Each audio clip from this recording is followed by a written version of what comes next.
오늘 저희 말씀 함께 읽겠습니다. 로마서 13장입니다. 로마서 13장 1절에서부터 7절 말씀인데요. 저하고 여러분하고 좀 한 목소리로 같이 읽어볼까요? 1절서부터 7절 함께 읽습니다. 시작. 각 사람은 위에 있는 권세들에 복종하십시오. 무슨 권세든 하나님께로부터 오지 않은 것이 없고 이미 있는 권세는 다 하나님께서 세우신 것입니다. 따라서 권세에 대항하는 사람은 하나님의 명을 거역하는 것이니 거역하는 사람들은 심판을 자초할 것입니다. 통치자에 대해서는 선한 일 때문에 두려워할 것이 없고 악한 일 때문에 두려움의 대상이 됩니다. 권세자를 두려워하지 않기를 원합니까? 선을 행하십시오. 그러면 그에게 칭찬을 받을 것입니다. 그는 여러분에게 선을 이루기 위해 일하는 하나님의 일꾼입니다. 그러나 여러분이 악을 행한다면 두려워하십시오. 그는 공연히 칼을 가진 것이 아닙니다. 그는 하나님의 일꾼으로서 악을 행하는 사람에게 하나님의 진노를 집행하는 사람입니다. 그러므로 복종해야 할 필요가 있으니 진노 때문만이 아니라 양심을 위해서도 복종해야 할 것입니다. 여러분이 조세를 바치는 것도 바로 이 때문입니다. 그들은 하나님의 일꾼들로서 바로 이 일에 항상 힘쓰고 있습니다. 여러분은 모든 사람에게 의무를 다하십시오. 조세를 바쳐야 할 사람에게 조세를 바치고 관세를 바쳐야 할 사람에게 관세를 바치고 두려워해야 할 사람을 두려워하고 존경해야 할 사람을 존경하십시오. 아멘. 저희 이제 4월에 이 로마서 뒤에 마지막 부분을 저희가 좀 마무리를 하게 됩니다. 그래서 세상 속의 그리스도인, 과연 세상 속의 그리스도인은 어떻게 살아가야 할까? 수많은 질문들과 선택들이 우리 앞에 있습니다. 이 선택은 우리의 삶의 중요한 선택들이지요. 짜장면 짬뽕 이런 선택 아니고 진짜 중요한 선택을 우리가 어떻게 해야 할 것인가 하는 질문들을 저희가 좀 다루어 보면서 이 성경에서 특별히 사도 바울이 저희에게 이야기해주는 지침들을 함께 나누는 시간들이 될 것입니다. 저희 오래간만에 한번 가슴에 손을 얹고 선포해 봄으로써 말씀을 듣도록 하겠습니다. 하나님의 말씀을 들을 것입니다. 하나님의 말씀이 능력이 있습니다. 그 말씀이 날 변화시킬 것입니다. 그 말씀이 날 새롭게 할 것입니다. 하나님, 그렇습니다. 오늘 이 말씀 앞에 저희가 앉습니다. 우리의 생각을 뛰어넘는 하나님의 말씀을 주실 때 그 말씀이 나를 뒤덮게 하시고 오늘 그 말씀 안에 제가 들어갈 수 있게 하여 주옵소서. 예수 그리스도의 이름으로 기도합니다. 아멘. 전 영화를 참 좋아합니다. 왜냐하면 목회자들은 다 경험할 수 있지 않기 때문에 사실 영화들을 보면서 또 새로운 것도 경험하고 그리고 또 고민도 하기도 하고 인간상들을 많이 보여주고 있기 때문에 그래요. 1986년도에 미션이라는 영화가 나왔습니다. 제 삶에서 이렇게 몇 개의 영화들, 제가 많은 생각을 하게 했던 영화들을 꼽으라면 그중에 미션이라는 영화가 또한 들어가기도 합니다.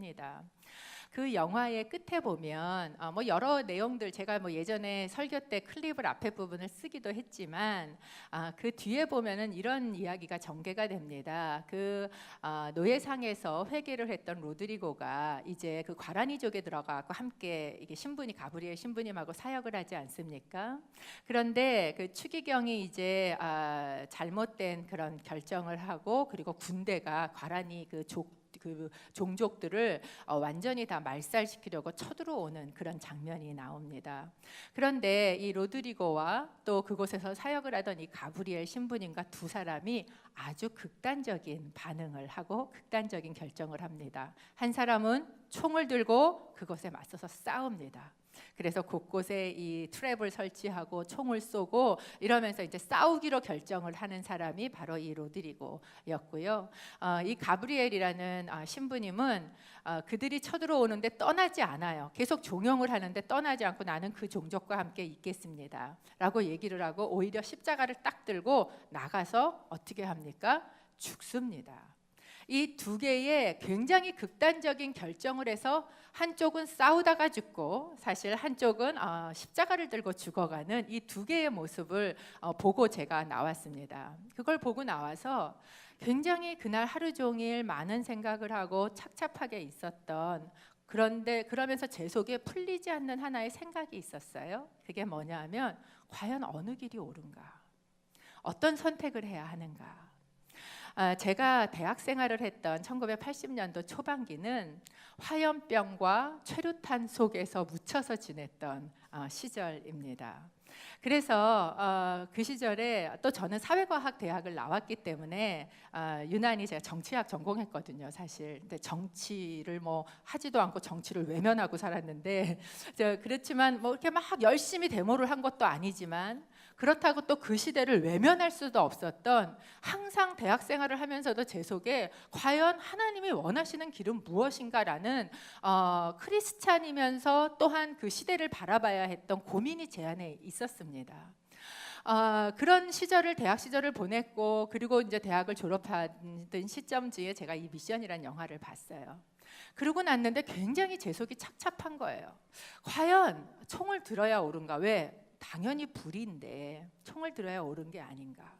아니면 하나님은 십자가를 들고 저렇게 죽으라고 하는 게 옳으신 건가? 이 세상 속에서 크리스찬으로 살아간다는 것은 무엇을 선택하는 것이 옳은 것인가 하는 고민을 제가 했었습니다. 사실 오늘 본문은 그런 부분을 다루고 있는 것 같습니다. 13장 1절 저희가 좀 함께 읽어보겠습니다. 13장 1절 시작. 각 사람은 위에 있는 권세들에게 복종하십시오. 무슨 권세든 하나님께로부터 오지 않은 것이 없고 이미 있는 권세는 다 하나님께서 세우신 것입니다. 여러분, 이 본문을 읽으시면 기분이 어떻습니까? 별로 좋지 않습니다. 사실 이 본문은 16세기, 17세기에 영국의 제임스 1세가 왕권 신수설, 왕의 권위는 하나님께서 주신 것이다. 그렇기 때문에 왕은 하나님의 대행자고 그의 왕권은 절대적으로 옳다라는 논리를 펼치는 근거가 되는 성경이었습니다. 뿐만 아니라 남아프리카에서 이 인종차별이 너무 심할 때 그 남아프리카에 있는 목회자들이 연합을 해서 성명서를 발표했어요. 이렇게 인종차별하는 건 옳지 않습니다. 이 목회자들을 그 대통령궁으로 불러놓고 제일 먼저 대통령이 펼쳐서 읽은 성경 본문이 바로 이 본문이었습니다. 이 성경 본문은 많은 잘못된 권력을 사용하고 있는 사람들이 자신들의 권력을 또는 자신들의 힘을 정당화하는 데 서포트하면서 사용됐던 성경이기도 합니다. 그렇기 때문에 이 성경을 저희가 지금 대할 때 위에 있는 권세는 다 하나님이 주신 거니까 거기에 복종하라고 라는 말이 편안하지 않게, 그리고 뭔가 우리 속에 이렇게 반발심이 올라오게 하는 그런 성경입니다. 그런데 오늘 사도 바울은 이 로마서 뒤에 부분에 가서 세상 속에서 당신들이 구원받은 자라면 어떻게 살아야 합니까? 라는 이야기를 할 때 1절에 각 사람은 이라고 이야기해요. 이 이야기는 뭐냐면 모든 사람은 이라는 뜻이에요. 그러니까 이 모든 사람, 예외가 없이 모든 사람에게 주고 있는 명령입니다. 그런데 뭐라고 이야기합니까? 위에 있는 권세들에게 순종하십시오, 복종하십시오 라고 이야기를 해요. NIV 성경에 보면 authorities라고 이야기를 하고 있습니다. 여러분, 이 권위라는 말 굉장히 지금은 부정적으로 들리는 시대에 저희가 삽니다. 모든 권위가 계속해서 부정되고 있는, 이게 거부하고 있는 시대적인 문화 속에 저희가 살아요. 저희 남편이 고등학교 교사였는데 하루는 집에 들어와서 이불을 뒤집어 쓰고 밥도 그렇게 밥 안 먹으면 화를 내는 분이 이불 뒤집어 쓰고 밥도 먹기 싫어해요. 왜 그러나 했더니 이제 고등학교 아이들을 가르쳤는데 이 뭐라고 잘못한 걸 야단을 쳤더니 얘가 이 18 막 이런 욕을 하면서 휙 하고 나가버렸다는 거예요. 과연 내가 이게 교사가 맞나? 이 교사로서의 권위라는 거는 이미 여러분 이 한국에서 다 없어진 지가 아주 옛날입니다. 뿐만 아니라 가정에서도 마찬가지죠. 사실 특히 미국에 와서 이제 아이들이 오히려 더 이 영어를 잘하고 이 부모는 어디 가면 눈을 껌뻑이면서 뭐래니 이렇게 물어봐야 되는 이런 상황 속에 저희가 들어오게 되면요, 사실 이 부모로서의 권위를 내세우는 것도 쉽지 않은 이런 곳에 저희가 살고 있습니다. 이렇게 이 시대적으로 권위가 부정이 되고 부인이 되게 되는 데에는 사실 잘못된 권위를 경험했던 그런 쓴뿌리들이 우리 안에 있습니다.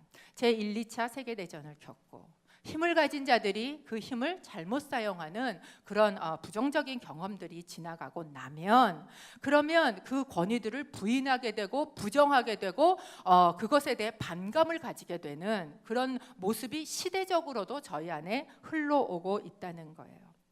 그렇기 때문에 지금 그 사람 권위적이야 라고 이야기하는 건 결코 좋지 않은 말이 되었습니다. 그렇다면 권위적인 게 나쁘다면 여러분, 권위 자체가 나쁩니까? 사실은 권위적인 건 좋지 않지만 권위라는 것은요, 결코 나쁜 것이 아닙니다. 왜냐하면 하나님께서 이 세상에 질서를 두실 때 자연세계도 마찬가지예요. 자연세계도 이 더 힘이 센 것들이 있고 그 밑에 굴복하는 더 작은 것들이 있어요. 그 모든 질서는 권위를 통해서 이루어지게 하나님이 만드셨고, 이 인간 세계도 또한 마찬가지로 이 권위를 통한 질서들을 하나님께서 이미 셋을 하셨기 때문에 권위 자체가 나쁘지 않다라는 것을 지금 사도 바울이 얘기하고 있어요. 나라도 권위에 의해서 세워집니다. 가정도 권위에 의해서 세워져요. 교회도 마찬가지로 권위에 의해서 세워진다라는 것이에요. 특별히 여기에 이 위에 있는 권세들이라는 단어는 헬라어로 엑수시아라는 단어예요. 그런데 이 단어가 어떤 권세를 가진 통치자, 왕 이런 사람을 의미할 때는 이것이 남성형으로 쓰입니다. 근데 오늘 본문에서는요, 이게 남성형으로 쓰이지 않았어요. 여성형으로 쓰였습니다. 그 이야기는 뭐냐면 어떤 개인을 이야기하고 있지 않다는 거예요. 이 통치권을 휘두르고 있는 한 남성을 이야기하고 있는 것이 아니라 이 세상 안에 권세와 권위를 두신 그 제도, 그 조직 자체를 이야기하고, 권위라는 어떤 추상적인 하나 자체를 이야기하고 있다라는 것을 이야기합니다. 개인에게 복종해야 한다는 얘기가 아니라 국가라는 조직, 하나님이 세우신 이 질서라는 조직 안에 당신이 복종해야 합니다라고 이야기하고 있는 것이에요. 그 근거는 무엇인가? 이 권위를 세운 것이 바로 하나님이시기 때문에 그렇다라고 이야기를 해요. 내 위에 있는 권위가 잘못된 권위일 수 있습니다. 그럼에도 불구하고 그 권위 자체를 부정하는 것은 그 권위를 세워놓고 그것을 만들어 놓으신 하나님에게까지 결국은 도달하기 때문에 그렇다라는 것이에요. 예수님이 저희에게 그것을 보여주셨지요. 빌라도 앞에 서 있는 그 예수님, 어떻게 보면 가장 부정적이고 잘못된 권위를 휘두르고 있는 빌라도 앞에 서셨습니다. 빌라도가 자기의 권세를 가지고 이렇게 얘기했어요. 내가 너를 살릴 수도 있고 죽일 수도 있는지 모르냐? 요한복음 19장에 나오지요. 근데 그에게 대해서 예수님께서 뭐라고 얘기하십니까? 위에서 주지 않았다면 네가 나를 해할 권세가 없었을 것이다 라고 예수님이 이야기하세요. 가장 부정적인 권세 앞에 서서 예수님께서는 그 권세 또한 하나님께서 주셨다라는 것을 인정하고 계셨던 것이지요. 사실 이런 설교를 처음에 제가 와서 들었을 때는요, 굉장히 부정적이고 이 반감이 많이 생겼었습니다. 오늘 본문은 아니지만 하영조 목사님께서 그런 말씀을 가끔 잘하셨어요. 여러분, 가정 안에 아버지가 잘못하고 제대로 하고 있지 않을지라도 아버지의 권위는 인정이 돼야 됩니다 라는 이야기를 하셨을 때, 제가 전에도 한번 얘기했죠. 이 앞에 앉아있다 제가 벌떡 일어서서 소리 지를 뻔했다고. 당신이 그런 아버지 밑에서 살아봤냐고. 그런 아버지 밑에서 사는 사람은 절대로 그렇게 말 못한다고 제가 이렇게 소리를 지를 뻔했었다라고 말씀을 드렸어요. 그런데 이제 제가 교회 생활을 하고 말씀을 공부하기 시작을 하고 하나님을 또한 만나고 성령님을 체험하고, 그리고 이 로마서 설교를 2002년도인가요? 한 2006년도인가 이때쯤 하셨던 것 같아요. 그때 이제 이 하 목사님의 로마서 설교 이 본문을 들으면서 제가 앉아서 고개를 끄덕하고 있는 거예요. 더 이상 이렇게 손가락질을 하고 있지 않고, 그리고 이제 얼마가 지나서 저희 할머니 외할머니가 상이 났습니다. 그래서 이제 할머니 상을 치르는데 저희 집에 옛날부터 이모처럼 같이 사시던 아주머니가 계셔요. 그 아주머니가 오셔서 같이 이제 음식 장만하고 뭐 이런 거 이렇게 서빙하고 하는데 제가 같이 앉아서 아줌마랑 이제 얘기 저 얘기 뭐 이런 살았던 이야기를 하는데 제가 아줌마 내가 보니까 나는 이렇게 생각하고 살았는데 그래도 아버지의 권위는 인정돼야 되고 남편도 그렇고 막 이런 얘기를 제가 이제 막 하니까 그 아주머니가 저를 이렇게 보다가 미정아 너 안 같아 이러시는 거예요. 그때 제가 들으면서 내 생각이 참 많이 바뀌었구나 라는 생각을 했던 기억이 있습니다. 저처럼 이 잘못된 권위를 경험한 사람인 경우에는 모든 권위에 대해서 반감을 가지게 됩니다. 특별히 가정 안에서 잘못된 권위 때문에 어떤 상처를 받으시지 않습니까? 그런 분은 가는 데마다 어떤 권위에 대해서 계속해서 반발을 하고 거기에 대해서 이렇게 순복해 들어가는 것이 아니라 그 권위에 대해서 이렇게 비난하는 사람이 되기가 참 쉽습니다. 교회도 마찬가지인 것 같아요. 교회 안에서 어떤 권위자인 목회자에게 상처를 받으신 그런 경우를 보면 교회 안에 그 다음에 또 다른 교회를 찾아가고 또 다른 교회를 찾아가도 계속해서 굉장히 목회자에 대해서 적대적으로 대하시는 경우를 봅니다. 어떤 분이 뭐 내가 그렇게 나쁘게 한 것 같지 않은데 계속 이렇게 적대적으로 하시는 분이 계셔서 이렇게 만나서 얘기를 조금 더 깊이 해보면 이분이 그 전에 있었던 목회자에게 있었던 이런 상처들이 있었구나라는 것을 제가 알게 되는 경우가 많습니다. 그래서 이런 사람들은 어떻게 생각을 하냐면 권위 나쁜 거야. 그렇게 나쁜 권위라면 없는 게 나라고 생각을 한다는 거죠. 그래서 거기에 대항을 하고 거역을 하게 됩니다. 네, 이런 사람에게 사도 바울이 이런 충고를 하고 있습니다. 2절 함께 읽어보지요. 시작. 따라서 권세에 대항하는 사람은 하나님의 명을 거역하는 것이니 거역하는 사람들은 심판을 자초할 것입니다. 여러분 뭐 이렇게까지 말해야 됩니까? 아니 하나님께서 만약에 권세에 대해서 거역을 하고 반항을 하면 쫓아다니면서 심판하신다는 말입니까? 오늘 이 본문은 그 이야기를 하고 있는 게 아닙니다.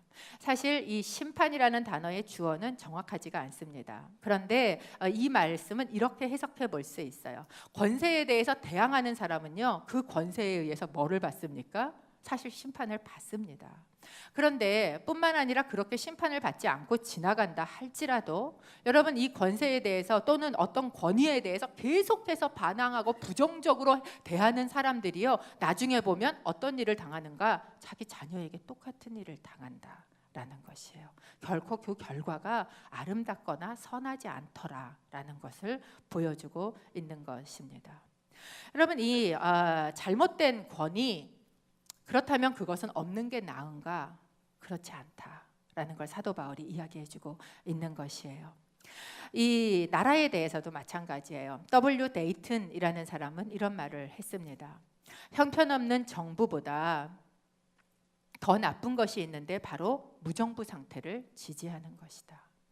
이 권위가 나쁠 수 있습니다. 근데 그렇다고 해서 이 권위 자체를 끌어내리고 권위가 없어야 된다라고 생각하는 사람들에 대해서 오히려 그렇지 않다라는 것을 사도 바울이 역설하고 있는 것이에요. 어떤 사람들은 이런 반감을 많이 가지다 보면요, 이 권위를 끌어내리는 거가 습관이 되신 분이 있어요. 그래서 가는 데마다 권위자에 대해서 나쁘게 이야기하고 가는 곳마다 반발하고 가는 데마다 대항하고 거역하고 그리고 그를 끌어내려야 돼요. 여러분 이것은요 사단이 사용하는 가장 좋은 툴입니다. 그러다 보니까 교회들도요 그런 사이클 안에 들어가는 교회들이 있습니다. 목회자에게 상처를 받고 그래서 그것 때문에 이 목회자들의 권위를 끌어내리는 거가 습관이 돼 있으면 그 다음에 오면 또 끌어내리고 또 내쫓고 또 끌어내리고 또 내쫓고 이런 반복적인 사이클 안에 들어가요. 그러면 결국 어떤 결과를 낳습니까? 이 성도들이 영적으로요 피폐해지게 된다라는 것을 저희가 보여주고 있습니다. 이 나라가요 자기 스스로 서는 것 같아요. 그러나 성경은 저희에게 이야기해 줍니다. 나라를 세우시고 나라를 무너뜨리는 건 누가 한다? 하나님께서 하고 계시다.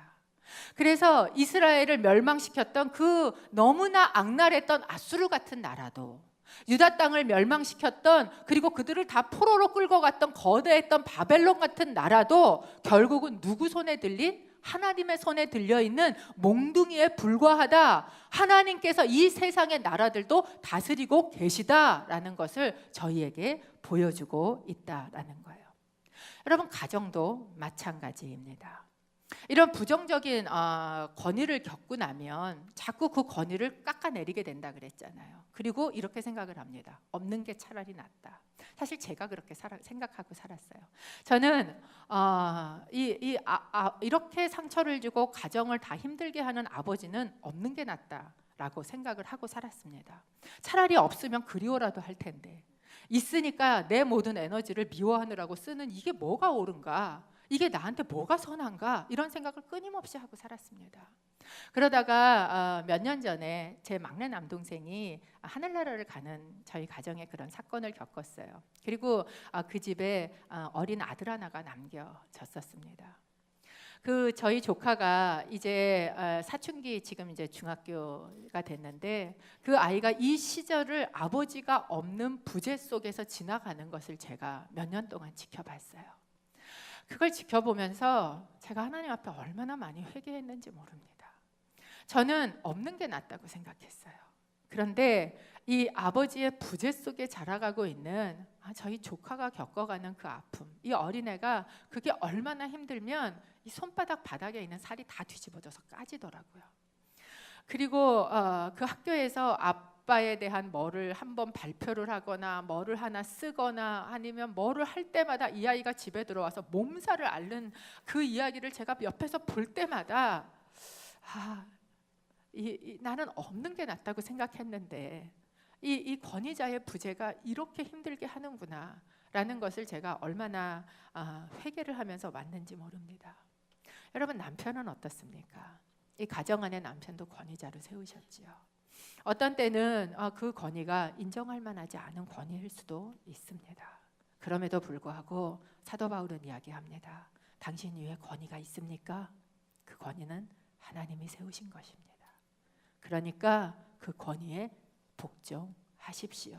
그냥 복종하는 게 아니라 마음으로 순종하십시오. 왜냐하면 이 각 사람이라는 단어는요, 그냥 사람을 나타내는 휴먼이 아니고요, 푸시케, 이 마음이라는 뜻이에요. 즉, 이 사람이 순종한다는 거, 마음으로, 자발적으로, 기쁨으로 순종하십시오 라고 이야기하고 있는 거예요. 그렇다면 그 권위를 잘못 사용하는 사람들은 어떻게 합니까? 여러분, 우리는 지난주 12장 마지막에 무슨 이야기를 봤습니까? 당신에게 악을 행하는 사람들에게 어떻게 하라 그랬어요? 원수 갚는 것을 누구에게 맡겨라? 하나님에게 맡겨라. 왜? 하나님이 그도 다스리고 계신다. 나라는 하나님이 다스리지 못하는가? 권위자는 하나님이 다스리지 못하는가? 아니다. 하나님께서 그에게 권위를 주셨으면 하나님께서 그에게서 뺏으실 수도 있다. 그렇기 때문에 그 원수 갚는 것을 하나님께 맡겨라. 동일한 원리다라는 것을 개인적인 관계에서뿐만 아니라 이 나라라는, 어떻게 보면 어떤 조직이라는, 어떤 제도라는 큰 틀 안에서의 권위자에게도 이것을 확대해서 오늘 적용하고 있는 것이죠. 이들에게 주시는 첫 번째 명령, 순종해라, 이것입니다. 두 번째 명령은 무엇이냐? 선을 행하라 라는 것입니다. 3절 함께 읽어보겠습니다. 시작. 통치자에 대해서는 선한 일 때문에 두려워할 것이 없고 악한 일 때문에 두려움의 대상이 됩니다. 권세자를 두려워하지 않기를 원합니까? 선을 행하십시오. 그러면 그에게 칭찬을 받을 것입니다. 세상의 통치자에 대해서 당신이 해야 되는 일은 무엇입니까? 당신은 선을 행하십시오. 여러분, 지지난주지요. 로마서 12장에서도 동일한 이야기를 했었어요. 당신에게 원수가 있습니까? 스스로 심판하려고 하지 마십시오. 오히려 그에게 뭐 하십시오? 선을 행해서 그 머리 위에다가 숯불을 쌓아 놓으십시오 라고 이야기를 했습니다. 그렇다면 이 제도에 대해서는 어떻게 할 것인가? 거기에서도 동일합니다. 선을 행하십시오 라고 이야기를 해요. 왜 선을 행해야 되는가? 그들을 두려워하지 않기 위해서 선을 행하라 라고 이야기를 하고 있는 거예요. 여러분, 숙제를 다 해간 학생은요, 선생님이 두렵지 않습니다. 교통 질서를 다 지킨 사람은요, 경찰이 두렵지 않아요. 내가 털어도 먼지 안 나게 내가 내 삶에 선을 행하고 있는 사람이면 권세자가 두렵지 않을 수 있습니다. 그렇기 때문에 당신은 선을 행하십시오 라고 이야기를 합니다. 이 선을 행해야 되는 근거는 이것입니다. 13장 4절 함께 읽어봅니다. 시작. 그는 여러분에게 선을 이루기 위해 일하는 하나님의 일꾼입니다. 그러나 여러분이 악을 행한다면 두려워하십시오. 그는 공연히 칼을 가진 것이 아닙니다. 그는 하나님의 일꾼으로서 악을 행하는 사람에게 하나님의 진노를 집행하는 사람입니다. 여러분, 이 말을 읽으면 아니 그러면 세상에 세워진 모든 왕은 마치 왕권 신수설에서 얘기한 것처럼 하나님이 세워놓은 사람이기 때문에 다 선하다는 뜻인가? 그렇지 않다는 거예요. 이 말은 무엇을 이야기해주고 있냐면 하나님께서 그 권위자를 세우신 목적이 뭔가를 가르쳐주고 있는 거예요. 하나님께서 그 권위자를 세우신 목적이 무엇인가? 그것은 선을 이루기 위해서 세우셨다는 겁니다. 그렇기 때문에 동시에 권위를 가진 사람들도 이 말씀에 귀를 기울여야 한다라는 것이에요. 여기에 보면 그는 하나님의 뭐예요? 일꾼입니다 라고 두 번이나 이야기하고 있어요. 이 일꾼이라는 단어, 디아콘이라는 이 단어는요, 집에서 서빙하는 집사들을 이야기합니다. 이 말이 루터 번역본에 보면 그는 하나님의 하인입니다 라고 두 번이나 이 절에서 이야기를 하고 있어요. 이 통치자 자신이 기억해야 되는 것은 무엇인가? 내가 통치자고 내가 권위를 갖고 있지만 나 또한 어디에 있다는 걸 기억해야 돼요? 내 위에 권위가 있다는 걸 기억해야 된다는 거예요.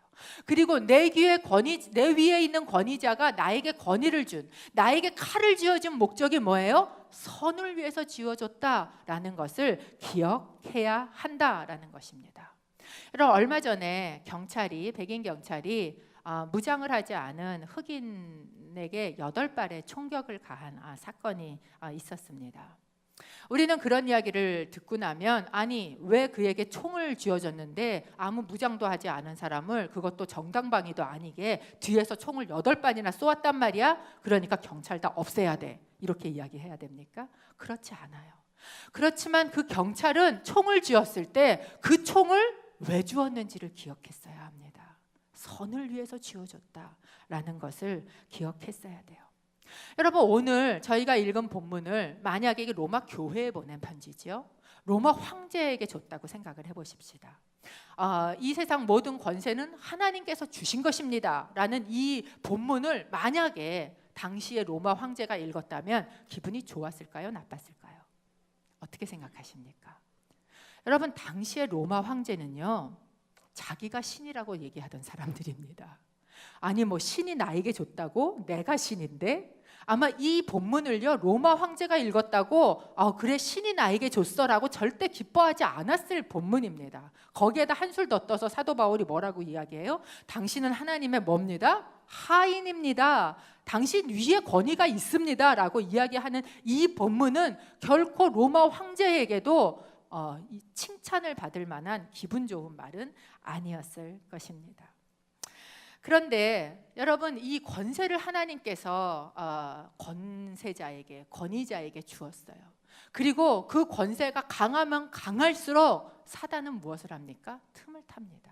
그래서 이 악한 성정을 사람에게 이용해서 이 가진 권세를 가지고 다른 사람의 선을 위하여 다른 사람을 서빙하는 것에 나 쓰는 것이 아니라 뭐를 위해서 사용하게 만들어요? 나를 위해서 사용하게 만드는 거예요. 그가 가진 게 칼이 되었던, 그가 가진 게 돈이 되었던, 그가 가진 게 명성이 되었던 어떤 무엇을 가지고서라도 나를 서빙하기 시작을 할 때, 그걸 가지고 나를 위해서 사용하기 시작할 때 여러분, 이 권력은 왜곡되고 이 권위는 잘못 사용하게 되어진다라는 거예요.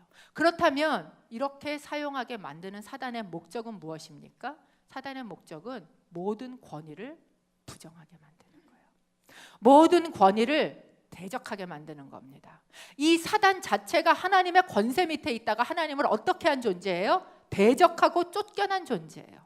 그러다 보니까 권위를, 내 위에 있는 권위들을 대적하고 나가다 보면 인간 자체에게 있는 권위자는 누구예요? 하나님이에요. 결국 인간 자체의 권위자인 하나님까지도 대적하게 만드는 게 사단의 목적이었다라는 것입니다.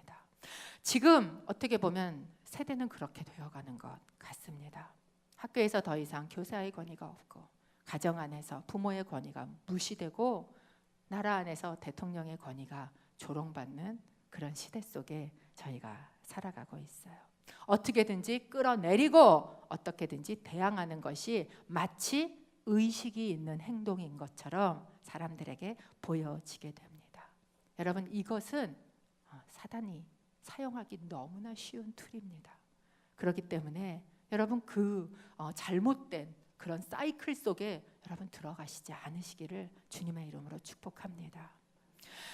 그리고 한 가지 더 당신들이 복종해야 되는 근거가 있습니다 라고 이야기를 합니다. 그것이 무엇인가? 13장 5절입니다. 함께 읽어보겠습니다. 시작. 그러므로 복종해야 할 필요가 있으니 진노 때문만이 아니라 양심을 위해서도 복종해야 할 것입니다. 우리가 그 권세에 복종해야 되는 근거 두 번째는 무엇인가? 우리의 양심이다라는 것이에요. 내가 이거 안 하면 벌 받을까 봐, 내가 이거 안 지키면 걸릴까 봐. 여러분, 이 빨간 불에 서는 것, 경찰을 이렇게 살펴봐서 경찰이 있으면 쓰고 없으면 가고, 여러분 이런 복종을 이야기하는 게 아니에요. 이건 뭐를 이야기하는 겁니까? 내 양심이 근거가 되라는 것입니다. 내가 복종을 할 것이냐 말 것이냐의 근거는 양심에 있다라는 거예요. 그렇기 때문에 여러분, 진짜 이 양심에 대해서 우리가 이 명령에 복종하지 않을 수 있는 것이 있습니까? 예, 있습니다. 그게 어떤 경우예요? 예를 들면 나치 치하에, 우리가 알지요? 많은 교회들이 나치에 손을 들면서 아마 그들도 이 본문을 이용했을지 모르겠습니다. 하나님이 주신 권위입니다 라고 이야기했을 때 몇몇 교회들이 이게 권세자가 하는 이야기지만, 또는 그것을 내가 거역했을 때 나에게 어떤 결과가 올지도 너무 두렵지만, 몇몇 교회들이 뭐를 했습니까? 고백을 하기 시작을 했습니다. 이 결정은 틀린 결정입니다. 그럼 그렇다고 그들이 그 나치를 정복하기 위해서 나섰습니까? 아니에요. 저희가 얼마 전에 지난주지요. 지난주 수요일 날 손양원 목사님의 그 영화를 보았습니다. 교회에서. 손양원 목사님이 이웃을 사랑하되 원수까지도 사랑하라. 이게 저희가 지난 12장에서 한 이야기 아닙니까? 그렇게 사랑했던 이 손양원 목사님이 어디에 끌려 들어갑니까? 감옥에 끌려 들어갑니다. 신사참배 문제 때문에 감옥에 끌려 들어가죠. 잘못된 정권이었어요. 잘못된 권세였습니다. 목사님은 그곳에서 결국은 돌아가셨어요. 그럼에도 불구하고 지금까지 그 살아남아 있는 사람은 그를 잡아 끌고 들어간 그 일본의 그 앞제비가 아니고요. 지금까지도 우리 안에서 다시 살아나서 되풀이되고 있는 분은 누구예요? 그곳에서 들어가서 죽으신 손양원 목사님입니다. 아닌 것은 아닌 거예요. 그렇다고 그 권세를 없애려고 드는 것, 그것은 아니다라는 것을 사도 바울이 당신의 양심을 근거로 이것을 복종할 것이냐 말 것이냐를 결정한다라는 것을 이야기해주고 있는 거예요. 세상의 법이 무서워서 순종하는 것이 아니라 양심의 법 때문에 여러분이 순종하십시오 라고 이야기하고 있는 거예요. 그렇기 때문에 베드로전서 2장 18절에 보면 베드로 사도가 이렇게 저희에게 권면해 줍니다. 함께 읽어볼까요? 시작. 종들이여, 여러분은 모든 일에 두려워함으로 주인에게 복종하십시오. 선하고 너그러운 사람들 뿐 아니라 까다로운 사람들에게도 그렇게 하십시오. 여러분이 종입니까? 여러분 위에 권위자가 있습니까? 권세자가 있습니까? 그 사람에게 복종하십시오. 그런데 그 사람이 선하고 너그러운 사람? 그러면 복종하는 거 옳습니다. 그런데 그 사람이 까다롭고 좀 옳지 않게 그 권세를 사용하는 것 같은 사람입니까? 그럴지라도 그렇게 하십시오. 왜? 여러분 안에 하나님이 주신 양심으로 인해 선을 행해야 하기 때문에 그렇습니다. 하나님 때문에 여러분이 그렇게 하셔야 합니다 라고 저희에게 권고해 주고 있습니다. 그렇다면 저희가 이 세상 안에서 이 권위 또는 이 국가 또는 이런 제도 조직 안에서 우리가 순종하고 나간다 하는 것의 예가 하나가 무엇일까? 세금 문제를 사도 바울이 이야기를 하고 있습니다. 13장 7절 함께 읽어보지요. 시작. 여러분은 모든 사람에게 의무를 다하십시오. 조세를 바쳐야 할 사람에게 조세를 바치고, 관세를 바쳐야 할 사람에게 관세를 바치고, 두려워해야 할 사람을 두려워하고, 존경해야 할 사람을 존경하십시오. 세금은 왜 이렇게 종류도 많은지요? 여기에 조세도 있고 관세도 있다라고 이야기를 합니다. 우리 보면 이 직접세도 있고 또 뭐도 있습니까? 이 간접세도 있습니다. 이 세금 문제를 이야기하는 걸 보면 그때나 지금이나 사람들의 생각은 똑같은 것 같습니다. 여러분, 어떤 사람이 나에게 떨어진 세금을 보면서 그래, 내가 이 정도는 낼 만한 거지, 이건 당연한 거야 라고 생각하시는 분 계십니까? 언제나 세금은요, 내가 내야 할 것보다 많이 나온다고 생각이 듭니다. 그래서 이 IRS가 인터널이 아니고 인퍼널이라고 이야기를 하지 않습니까? 지옥세청이라고 이야기한다면서요. 우리는 이렇게 생각을 할 수 있어요. 아니, 내가 열심히 일해서 돈 벌었는데 일도 안 하고 나라에서 내 돈을 이만큼 떼간단 말이야 라고 우리 안에 생각이 들 수 있어요. 이 돈을 거기다 이렇게 내는 것보다 차라리 이걸 선한 데 다른 데다 쓰는 게 낫지 않아? 라는 생각이 우리 안에 들 수도 있습니다. 예수님 당시에도 다르지 않았어요. 아니, 더 했을 겁니다. 왜냐하면 예수님 당시는요, 식민지 상황이었습니다. 이 식민지 상황이 되면 그 자기네 본국에 있는 통치자는요, 식민지에 있는 사람들에게 과중한 세금을 매기게 되어 있어요. 이 예수님 당시도 그랬습니다. 그래서 유대인들 사이에 가장 큰 이슈가 되는 건 뭐였냐면 세금을 낼 것이냐 말 것이냐. 이것이 그들 사이에서 가장 큰 이슈였습니다. 왜냐하면 이 세금을 내서 그 로마에다가 주는 것이 옳지 않다라고 생각했기 때문에 그래요. 그래서 예수님 앞에 와서 질문을 던집니다. 뭐라고 던집니까? 가이사에게 세금을 내는 것이 옳습니까? 라고 질문을 던져요. 왜냐하면 당시 모든 유대인들이 그들에게 세금을 내는 건 옳지 않다, 너무 과하다, 그들이 지금 우리를 착취하고 있다라고, 그들이 가지고 있는 권세를 잘못 사용하고 있다, 거기에 불복종하는 게 옳다라고 이야기하고 있었기 때문에 그래요. 그런데 그에게 예수님께서 하신 말씀은 이것이었습니다. 무엇이에요? 가이사의 것은 가이사에게, 하나님의 것은 하나님에게 바쳐라. 이것이 예수님께서, 주님께서 저희에게 가르쳐 주신 거예요. 주님께서 너 가이사 거 훔쳐다가 나한테 바쳐라 이렇게 얘기 안 하셨다는 거예요. 어쩌면 지금 우리의 삶에서도 마찬가지다라는 것이에요. 여러분, 이 세상의 영역은 세상이 다스리고 하나님의 영역은 하나님이 다스린다는 얘기가 아닙니다. 세상의 영역도 하나님이 다스리신다는 얘기예요. 그렇기 때문에 그곳에다가 내가 세금을 내는 일 또한 무슨 일이에요? 하나님의 일이다. 이 세상 가운데 시민으로서, 이 세상의 나라에 살아가는 사람으로서 내가 해야 될 의무를 다하는 것. 그렇기 때문에 이렇게 얘기하죠. 여러분은 모든 사람에게 의무를 다하십시오. 여러분이 세상 가운데 살고 있는 이 세상의 어느 것도 하나님의 영역이 아닌 것은 없습니다. 왜? 교회에 와서는 하나님의 영역인 것처럼 하면서 세상은 적대하고 살아가십니까? 그것도 하나님의 영역입니다. 이것이 사도 바울이 저희에게 이야기해 주는 것이죠. 제가 양주에 있을 때 알던 어느 목사님이 지난 저희 그 주일날 그 문성일 목사님도 인사하시면서 소셜 저스티스를 위해서 공부를 하시겠다. 그 목사님도 똑같은 비전이 있으셨어요. 소셜 저스티스를 이루시겠다. 그래서 목회자로 같이 사역을 하시다가 미국에 오셔갖고 변호사 시험을 보셨습니다. 러스쿨을 하시고 한국에서 러스쿨 하셨었는데 변호사 시험을 보시고 변호사가 되셨어요. 그리고 이제 한국으로 다시 돌아와서 변호사로 일을 하시기 시작했어요. 그리고 이제 온누리 교회에는 이 파트로만 사역을 하시는 목사님이 계셨는데, 이제 변호사가 되시고 오셔서 변호사로 한창 계실 때 저희가 이제 한번 만났습니다. 저도 이제 나름 정치학을 했으니까 그쪽에 좀 관심이 있어서 둘이 그런 이야기를 여러 번 했었거든요. 제가 물어봤어요. 목사님, 목회자로 계실 때랑 이 변호사가 돼서 세상 가운데 나가 보시니까 어떠십니까? 그렇게 제가 물어봤어요. 그랬더니 목사님이 뭐라 그러시냐면 마음이 힘들 때가 참 많대요. 뭐가 그렇게 힘드세요? 그랬더니 교회에서 만나던 장로님이 변호사 사무실에서 만나면 다른 분이에요.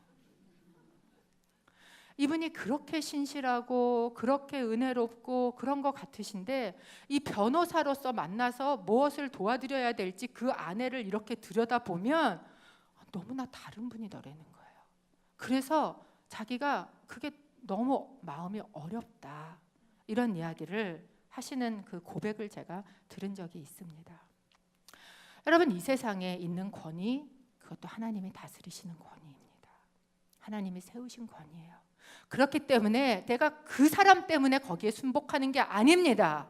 그 위에 계시는 하나님 때문에 내가 거기에 순복하는 것이에요. 가정에서도 마찬가지라는 거예요. 내 남편이 존경스럽지 않아도 하나님이 존경스러울 자리로 세우셨다면 존경하라. 이것이 성경에서 저희에게 가르쳐주는 것이요, 사라가 저희에게 보여준 것입니다. 여러분, 이 아브라함이라는 사람은요, 남의 나라에 오니까 이 적응력이 여자보다 남자들이 조금 미국 와봐도 떨어지지 않나, 이런 생각이 들어요. 낯선 곳에. 아마 아브라함도 그랬던 것 같습니다. 이집트라는 남의 나라에 와서 이 적응이 잘 안 되니까 누구 치마폭 뒤에 가서 숨냐 하면 사라 치마폭 뒤에 가서 숨습니다. 그리고 사라를 팔아서 그래서 먹었고 사는. 그런데도 불구하고 이 사라가요, 어떻게 하느냐, 이렇게 합니다. 그를 주라고 불렀다. 주라는 말은 뭐예요? 그의 권위를 인정했다라는 거예요. 여러분, 남편의 권위 가정 안에 하나님이 세워놓으신 것입니다. 존경할 자를 존경하십시오 라고 하나님 저희에게 이야기하십니다. 그렇기 때문에 오늘 이 본문을 대하면서 저희가 생각해야 되는 두 가지가 있습니다. 첫 번째는, 만약에 여러분이 권위자이십니까? 하나님이 당신에게 주신 가정 안에서, 또는 직장 안에서, 또는 여러분이 가지고 있는 커뮤니티 안에서 여러분에게 주신 권위가 있습니까? 그렇다면 그 권위를 선을 위해서 주셨다는 걸 기억하십시오. 만약에 나에게 파워가 있다면, 만약에 나에게 돈의 권위가 있다면 여러분, 그것으로 나누고 다른 사람을 섬기는 데 사용하셔야 됩니다. 만약에 권위자가 이 권위를 바로 사용하지 않으면요, 권위 밑에 있는 사람들이 어떻게 합니까? 다 떠나가요. 그렇기 때문에 이 권위자는 이 권세를 섬기는 데 사용해야 돼요. 그래서 여러분이 권위를 가지고 가는 곳마다 어디가 돼야 됩니까? 천국이 돼야 돼요. 저는 이런 꿈을 꿉니다. 만약에 여러분이 조그만 가게를 하나 하시는데 이 가게에 인플로이가 들어왔어요. 들어왔는데 우리 주인이 크리스찬이래. 그러면 마음이 놓이는 거예요. 우리 주인 크리스찬이래. 그러면 이것이 얼마나 좋을지 안 봐도 오는, 저는 그걸 꿈꿉니다. 만약에 여러분의 장부를 누군가 회개 감사를 해야 된다면 이 사람이 크리스찬이래. 그러면 그래? 그렇다면 믿을만해. 여러분, 이게 크리스찬 아닙니까? 여러분이 권세를 가지고 있다면, 권위를 가지고 있다면 여러분 그렇게 사용하십시오. 우리 엄마 아빠는 크리스찬이야. 아이가 나가서 얘기를 하면, 그러면 사람들이 그래? 그러면 그 집은 어떨지 안 봐도 알아 라고 얘기할 수 있는, 여러분, 이런 권위자가 여러분이 되시기를 축복합니다. 만약에 여러분이 권세 밑에 있는 분이십니까? 그렇다면 여러분에게 주어진 의무를 다하십시오. 선을 행하십시오. 여러분에게 주신 시민으로서의, 나라도 마찬가지예요. 시민으로서의 내가 해야 될 의무를 다하십시오. 왜 투표하라 그러는데 투표는 하지 않고 그러고 앉아서 왜 위정자는 계속 욕하십니까? 내가 해야 될, 참석해야 될, 내가 의사를 표명해야 될 그 모든 책임과 그 모든 의무를 여러분 성실히 다 하십시오. 그리고 난 이후에 그 다음에 해야 될 일은 무엇인가? 그 다음에는 그들을 위해서 기도해야 될 일입니다. 이스라엘 땅이 바벨론으로 포로로 잡혀갔어요. 그곳에 70년을 보냈습니다. 그런데 그곳에서 이렇게 예레미야 선지자를 통해서 하나님께서 말씀하셨어요. 예레미야 29장 7절입니다. 저희가 좀 함께 읽어봤으면 좋겠습니다. 시작. 또한 내가 너희를 포로로 가게 한 성읍의 평안을 간구하라. 그 성읍을 위해 여호와께 기도하라. 이는 그 성읍이 평안해야 너희도 평안할 것이기 때문이다. 내 위에 있는 권위가 내 마음에 들지 않을 때, 뭔가 잘못돼 가고 있는 것 같을 때 여러분의 모든 에너지를 동원해서 거역하고 반역하고 그를 끌어내리는 데에 부정적인 에너지를 쓰시는 게 아니라, 여러분 그것을, 왜? 그 위에 계신 권세자가 계시기 때문에 기도하십시오. 이것이 우리에게 부탁하고 계시는 일이다라는 것이지요. 제가 말씀을 시작할 때 미션에 대한 영화 이야기를 했습니다. 여러분, 이 영화가 이제 두 사람이 각기 다른 길을 선택해서 갔어요. 그 영화를 보고 저는 굉장히 많이 혼돈스러웠었습니다. 어느 길을 선택하는 것이 옳은 것인가. 그런데 그 끝에 이런 내용이 나옵니다. 이 로드리고가 이제 총을 들고 전쟁을 하러 가기 전에 가브리엘 신부를 찾아와요. 그래서 이렇게 얘기합니다. 신부님, 제가 이제 가서 싸울 겁니다. 저를 축복해 주십시오. 라고 이야기를 합니다. 그런데 가브리엘 신부님이 이렇게 이야기를 해요. 아니요. 그대가 옳다면 하나님이 축복할 거요. 그대가 틀리다면 내 축복은 의미가 없어. 무력이 옳다면 사랑은 설 자리가 없어. 틀림없이 그럴 거요. 난 그런 세상에서 살아갈 힘이 없어. 그러니 난 축복할 수가 없어. 그렇게 얘기하고 가브리엘 신부가 그 로드리에게 하나를 건네줍니다. 그게 뭔지 아십니까? 십자가를 건네줘요. 그 십자가는 이 영화가 시작하던 제일 처음에 이 과란이 이 종족에게 복음을 전하러 갔다가 순교당한 신부님의 십자가였습니다. 그분이 걸고 다니던 십자가를 이 로드리고에게 건네줍니다. 사실 우리는 생각합니다. 우리는요, 할 수 있는 한 싸우는 게 옳다고 생각합니다.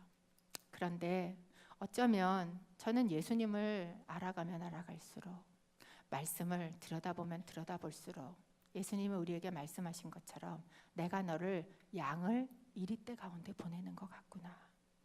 여러분, 세상은 어쩌면 이리떼 같아요. 그런데 양이 그곳에 가면 어떻게 되겠습니까? 죽습니다.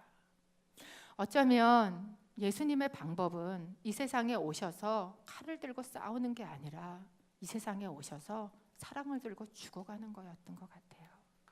우리가 어떤 권위 밑에 있을 때 어렵습니까?